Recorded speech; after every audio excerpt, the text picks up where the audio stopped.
आपण पाहत आहात सत्य व रोखठोक news channel Mahavrutt news.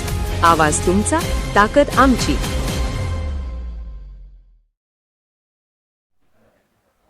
Madhuri हत्येचा विषय हाय पॉवर कमिटीकडे आपल्या नांदणी संस्थान मठानं अतिशय चांगल्या पद्धतीनं आमचे वकील सन्माननीय मनोज पाटील यांनी अतिशय चांगल्या पद्धतीनं मांडण्याचा प्रयत्न केला आहे.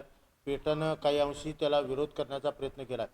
पण गेल्या जवळजवळ 2 महिन्यापासून वंतारा आणि आमचं नांदणी संस्थान मठ यांनी अतिशय चांगल्या पद्धतीनं ज्या हत्तीला ज्या आवश्यक सोयी सुविधा ज्या इथं आवश्यक आहेत त्या सगळ्या इथं पूर्ण करण्याचा प्रयत्न हे नांदणी मठ आणि वंतारा यांच्या संयुक्त विद्यमानं अतिशय चांगल्या पद्धतीनं करण्याचा प्रयत्न केला आहे. आणि कुणाच्या काही सूचना जरी असल्या तरीसुद्धा येणाऱ्या काळामध्ये त्यासुद्धा आपण कारण हा जैन समाज हा आयुष्यावर आधारलेला समाज असल्यामुळं कुठल्याही प्राणीमात्राला त्रास होऊ नये ही खबरदारी ह्या समाजाच्या मूळ तत्वात असल्यामुळं येणाऱ्या काळामध्ये त्याही सगळ्या चुका दुरुस्त करून माधुरी हत्ती लवकरात लवकर यावी अशा दृष्टीनं आमचे प्रयत्न चालू आहेत.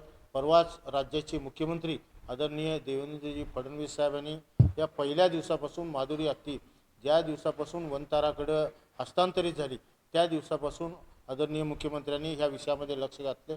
परवाच मी आणि सन्माननीय इचलकरंजीचे विधानसभेचे आपले लोकप्रतिनिधी सन्माननीय राहुल आवाडे साहेबांनी मुख्यमंत्री महोदयांना विनंती केली आहे. ह्या संदर्भामध्ये एक आपण वरिष्ठ स्तरावरची लवकरात लवकर बैठक घेऊन की माधुरी हत्ती लवकरात लवकर येण्यासाठी म्हणून आपण प्रयत्न करावेत.